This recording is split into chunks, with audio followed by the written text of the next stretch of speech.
অন্যদিকে বরানগরে তোলা না পেয়ে মারধরের অভিযোগের ঘটনায় আরও একজনকে পুলিশ গ্রেপ্তার করেছে। তোলা না পেয়ে তাণ্ডব চালানোর অভিযোগ রয়েছে স্থানীয় তৃণমূল নেতার বিরুদ্ধে। সিসি ফুটেজের সূত্র ধরে অরিত্র দাস নামে আরও একজনকে পুলিশ গ্রেপ্তার করেছে।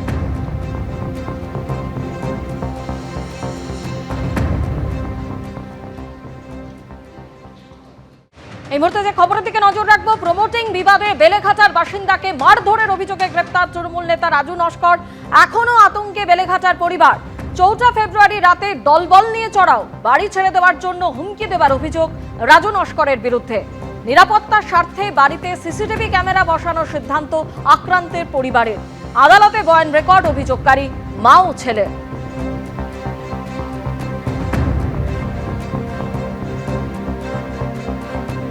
যদি বেরিয়ে আসে তারপর কি করবে না করবে সেটা তো বলা যায় না, কখন কোন সময় কোন মানসিকতা তার মধ্যে ইয়ে করে।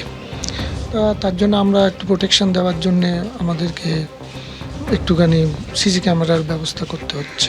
আদালতের কাছে পুরো বিষয়টা জানাতে হবে যে কি হয়েছে, কখন থেকে কি করেছে না করেছে সব পুরোটাই। 10 জনের মতো মহিলার নাম দিয়েছি, ছেলেদের নাম অনেকের নাম দিয়েছি, কিন্তু তাদের তো গ্রেপ্তার হয়নি। সেই জন্যে আমাদের একটা ভয় লাগছে, একটা ভয়ের ভাব আছে। এসে কি করতে পারে, কি করবে, সেগুলোতে একটা চিন্তার বিষয় আছে আমাদের।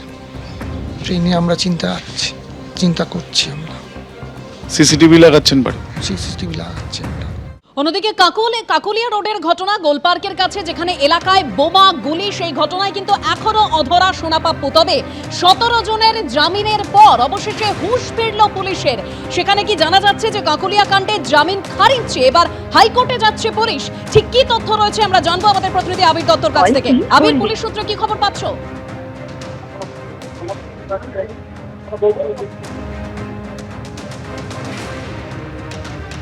আবিরের সঙ্গে আমরা আবারও যোগাযোগ করব। যেরকম তথ্য পাওয়া যাচ্ছে, কাকুলিয়া কাণ্ডে জামিন খারিজ চেয়ে এবার হাইকোর্টে যাচ্ছে পুলিশ। আবিরের সঙ্গে আমরা যোগাযোগ করেছি। আবির, কি খবর পাচ্ছ পুলিশ সূত্রে? দেখো, আজকে যেটা জানা যাচ্ছে যে আদালতে, অর্থাৎ আলিপুর আদালতে এই যে ঘটনাটি ঘটেছিল কাকুলিয়াতে, সেই ঘটনার পরিপ্রেক্ষিতে 3টি মামলা হয়েছে। তার মধ্যে অন্যতম একটি মামলা যেটা পুলিশের গাড়ির উপরে হামলা, কাজে বাধা। সেই মামলায় 7 জনকে সোন অ্যারেস্ট কিন্তু দেখালো পুলিশ। অর্থাৎ যে আরো 2টি মামলার মধ্যে একটি মামলায় 17 জনের জামিন হয়েছে, আরো একটি মামলায় প্রায় 7 জন অভিযুক্ত যারা জেল হেফাজতে রয়েছে তাদেরকে পুলিশের গাড়িতে ভাঙচুর এবং পুলিশের কাছে বাধার যে ঘটনা, সেই পরিপ্রেক্ষিতে যে মামলা হয়েছে সেই মামলায় সোন অ্যারেস্টে আবেদন জানানো হলো পাবলিক প্রসিকিউটরের তরফ থেকে। তার সঙ্গে সঙ্গে আদালত কক্ষে দাঁড়িয়ে আজকে পুলিশের তরফ থেকে পিপি তিনি এটাও জানালেন যে তারা যে 17 জনের জামিন হয়েছে নিম্ন আদালত অর্থাৎ আলিপুর পুলিশ কোর্ট থেকে, সেই 17 জনের জামিনের যে মঞ্জুর করেছিল আদালত এবং সেটাকে খারিজ যাতে করা হয় সেই আবেদন নিয়ে তারা হাইকোর্টের দ্বারস্থ হচ্ছেন এবং সেই বিষয় নিয়ে তাদের যে প্রক্রিয়া সেটা ইতিমধ্যে তারা শুরু করেছেন।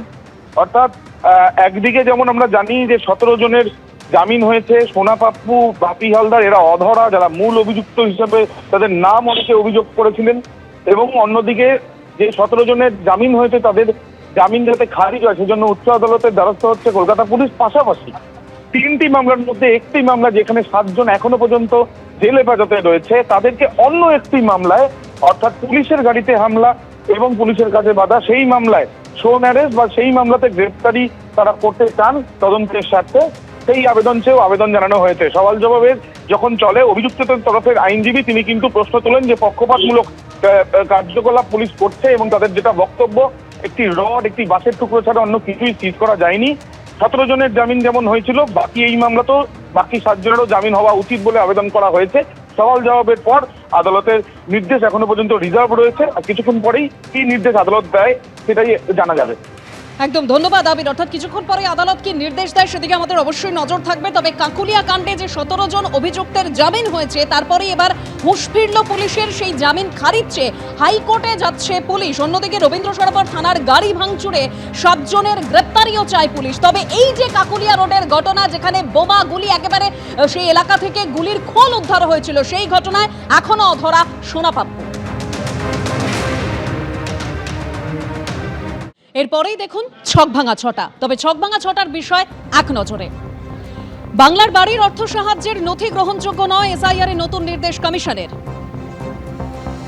7 আধিকারিককে এসআইআর এর কাছ থেকে সাসপেন্ড, শাসক বিরোধী তরজা তুঙ্গে। চাকরি চেয়ে ফের বিক্ষোভ, বেকার ভাতায় লাইন পথে অঙ্গনওয়াড়ি কর্মীরাও। পুলিশের বিরুদ্ধে তোলাবাজির অভিযোগ তুলে ট্রাক চালকদের বৈদ্যবাটিতে দিল্লি রোড অবরোধ। প্রায় 1.5 ঘন্টা ধরে অবরোধ চলে, পুলিশের সঙ্গে বচসা। এই ধরনের একটা অভিযোগ পেয়েছি, সত্যতা থাকলে প্রয়োজনীয় পদক্ষেপ নেব, আশ্বাস পুলিশের। এত অত্যাচার হয়, এই ধরনের জিনিস হলে গ্রামবাসী আছে জ্বালিয়ে দিয়ে যাবো, একদম জ্বালিয়ে দিয়ে যাবো একদম। এটা ভুলটা অতটা বেশি ভুল হয়ে যাচ্ছে। আমরা তো চলাচল করছি, আপনারাও আছেন। গাড়ি ঘোরাবার জন্য তবে আপনি এই মোড়ে বা বিঘাটি মোড়ে গাড়ি ঘোরাচ্ছেন, পয়সা দিতে হবে। একটা কথা আমার বলা আছে, আমার গাড়িটা ওখান দিয়ে ঘুরতে যাবে। শুনুন, এই ধরনের জিনিস এখানে এত অত্যাচার হয়। এবিপি আনন্দ এগিয়ে থাকে, এগিয়ে রাখে।